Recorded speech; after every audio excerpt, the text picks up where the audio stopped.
Hello, I'm Himadree Kaushik, and I was fortunate enough to get the 97th rank this year in the Civil Services examination.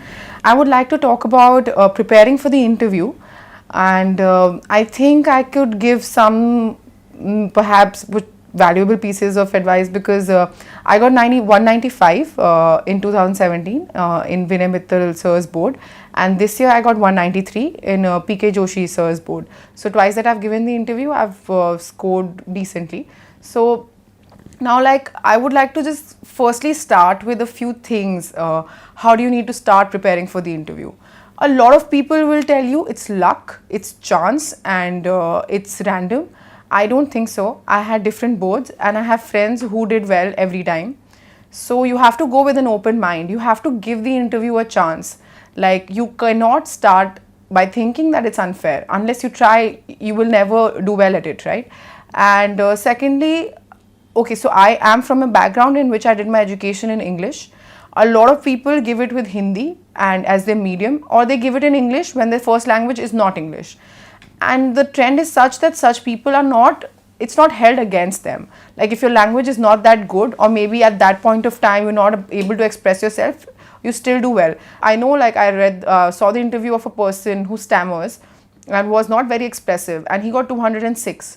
So you cannot let that hold you back. I feel like people who cannot express themselves well, they assume they'll do badly. They think that because of the way they talk, they won't do well. And if you think that while going into an interview, you will not do well. The interview is not about your knowledge. And I cannot stress this enough. They are not there to ask you facts. If they ask you facts, they're not going to judge you on it. And trust me, take my word for it, like, everybody who talks about the interview says this, that they are not testing your knowledge, but somehow people's preparation always centers around studying. You cannot study for the interview. It is just not possible. Like, they are not going to ask you the growth rate. And if they ask you the growth rate, and you do not know it to the exact second decimal point, or even the first decimal point, if you just say like it was around 7% or it was above 6.5% this year, they're not going to hold it against you, because that's not what they're testing. They're testing your capacity to take stress to some extent. They're testing how you come across to them. Like, it is a lot about first impressions, I understand. In that sense, it might be unfair. Like, people might not be that good at first impressions, but you can train yourself to be good. So, like, first let's go on what they're testing, what I feel they're testing. I think what they're testing is your analytical skills, your ability to take a question in, understand exactly what they're asking and give them something a little analytical, your ability to toss a few things, not answer them head on, because they're going to throw you a few easy ones and then they'll throw you a few difficult ones. It depends on how you tackle all of them. They're testing your presence of mind. And, like, from my understanding, I've been training for the IRS in NADD for a bit. Your ability to respond to urgent situations is something that's very important in the services. Like, if they're testing how you react suddenly, or if they provoke you, what do you do? Do you get provoked? Like, it's a very important thing to be testing in a person. So I feel like it's okay. And the things that they're testing are fair enough. Your understanding, your sometimes even offbeat thinking. And now going into how to prepare for it. Now, this is unconventional advice, but what had happened, I had a very sedentary lifestyle while studying for the exam. I'm sure everybody does. From 3 months before the prelims to like mains, which was 7-8 month time, I stopped working out. I would not exercise. I would just sit in my room, order food. I mean, if you're hungry at 2 o'clock at night, you're not going to eat an apple. You're going to eat a pack of chips. So I just became very unhealthy. Then for the interview, I decided I'm going to start running every day and go to the gym. So I started running and I started going to the gym. I lost a lot of weight, and it was not to look good, but to feel good. Because honestly, I feel like if you walk into a place and you feel you're overweight, you're unhealthy, or is your shirt not tucked in fine, or like, would they think I'm fat, am I fat, or things like that, they take away a lot of your self-confidence. And a lot of interview is about walking in with confidence. And I can assure you, you go running every day in the morning, maybe not lose any weight, and it will help build your confidence. And physical exercise also gives mental peace. It does. I've experienced it myself. Like, the moment I start running, my stress levels start going down. So I think some form of exercise, specifically in the interview phase, is advisable. Secondly, how to study for it. Of course, you need to cover your DAF. Something that's written in your DAF and you do not know would be like a faux pas, like it would be a major mistake. You cannot do that.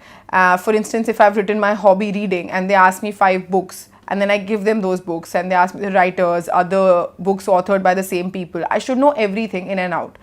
And I see a lot of people saying that, if you've written tennis, then you should, if you've written playing tennis, they should not ask you about tennis. The thing is that they will. And they expect you to know, because somehow they assume that if you've written tennis, you're a tennis fanatic. So try to read about it as much as you can, because if it's something that you can prepare, like to just know that I'll get a question from in and around tennis is good enough. So it's good to know like what you can prepare is that. And if they ask you something really random like the weight of the tennis ball or something like that, there's no point in trying to mug up those facts, so it's okay. So prepare the DAF very well, prepare your college, your school, the city that you were born in, if it's different, try to prepare that. Give it a lot of time. I think like you have ample time after the mains. Instead of wasting it away, one should just study. So one can get done with the DAF. Now moving on to current affairs. It is absolutely imperative that you read the newspaper. I started reading 2 newspapers along with The Economist every week, because The Economist covers economics issues. I have economics optional. I also used to forward a lot of articles to my friends with PSIR optional, because it has a lot of international relations and a very like an above view, overall view of the thing. Like it helps you understand. Brexit was going on when we were preparing for interview, and the Economist articles on Brexit really helped me understand the issue in a different way, because in Indian newspapers they would not give a very global view. It would be like India's perspective of Brexit or how India would be affected. So The Economist was a nice magazine to read. You can read any other magazine. I think like one should read the newspaper with an open mind. If they've given a view that you do not agree with, it's okay, but it's important to know that. It's good to know the opposite view, because when they counter you with questions about the opposite view, it can be very nice. It can be very nice if you know the answer to their counter, right? They ask you something and you know how you want to retaliate to that. So reading any newspaper is fine. I don't think you should find a newspaper that matches your ideological disposition. I don't think that's important. I don't think it's okay to have an ideology in that sense. Like everything should be tackled on an issue basis right there in the interview hall. And even if you have an ideology, even if you have an opinion, they're not going to hold it against you. I don't think you should have ideology. You can have opinion, of course. And sometimes they tell you to take a stand. No, you tell me yes or no. You tell me yes or no. If they're being adamant about that, then you say yes or no. And a few things I would want to like say that there are like these soft skills about the interview that were given to me by a lot of people, specifically Khan sir of KSG helped. Like he was just gives these YouTube lectures, or like I went to him, so he told me a couple of things. First thing, when we talk in an informal manner. Like you will never say the kids should do this. No, the children should do this, right? It's a child, it's not a kid.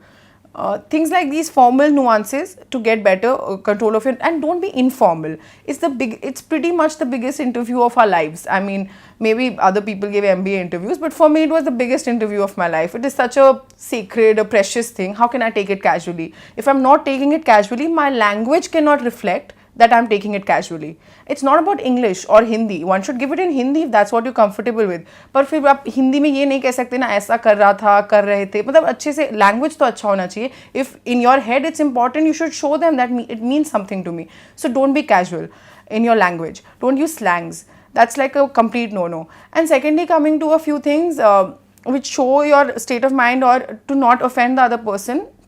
If you're saying something in a third person, say it in a third person. Don't say you. Like you shouldn't do that. Just say one shouldn't do that. I mean, I know you're not saying that you shouldn't do that. आप कहना चाह रहे हो कि one shouldn't do that, but use the word one instead of that. Never get attacking or personal. Secondly, don't be stubborn. I understand you might have a view that the other person does not have. Maybe like you're trying to defend something. Maybe like they've asked you something about triple talaq and you supporting the government stance, and like that a person is countering you again and again and you're countering again and again. Beyond a point, don't fight with them. You have your opinions, that's okay. And sometimes it takes a lot of intelligence and a lot of emotional intelligence to not fight. So at that point of time, I think it's better you show some self-restraint, and if they're saying something again and again, just accept it. And if they're correcting you, but you know they're wrong, there should be a softer answer than no, I'm right. Like, you cannot say I'm right. You can tell them that, so that's what I've read. I'm sure, I will be sure to go and look it up. Like, okay, this will not work all the time, but I think that's a better way to tackle that situation. And so I like, a lot of times you need to find a humor in the situation. So Vinay Mittal sir was, it was an excellent interview. Like, he's very fair and everything, but there was a point. So my hobby is playing football, and I've played in college and I absolutely love playing football. So sir asked me about football, and he asked me like, why do you play football? It's such a rough game. It's a men's game. And where did you learn? How did you learn to play it? Why do you play it? You know, he got a little, I thought he was trying to provoke me.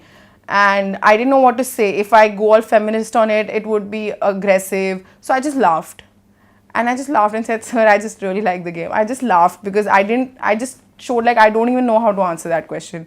So it diffused the situation. He laughed, the female member next to him laughed. So, you know, you don't have to like take everything personally. Sometimes just find a smile is all right. Like, don't seem like a retard, but a smile is all right. And a few things. So my Nana used to always question me about things, okay, like your favorite writer, your favorite footballer, whatever. And whenever I'd give him an answer, he would tell me, what about an Indian one? Why don't you give me an Indian example? So I think like that generation thinks like that. If they want to ask you your favorite economist and you say like John Keynes, then they would like it, but they would much more appreciate it if you said like Sen or Bhagwati or someone Indian, because they find you that, you know, they want you to relate to something Indian. So I think that's good. And a few other things, like I'm sure everybody has their ideas, but like, who do you look up to the most, or who's a good leader? Now it's very good if you can find a female leader, or you know, like everybody is going to say APJ.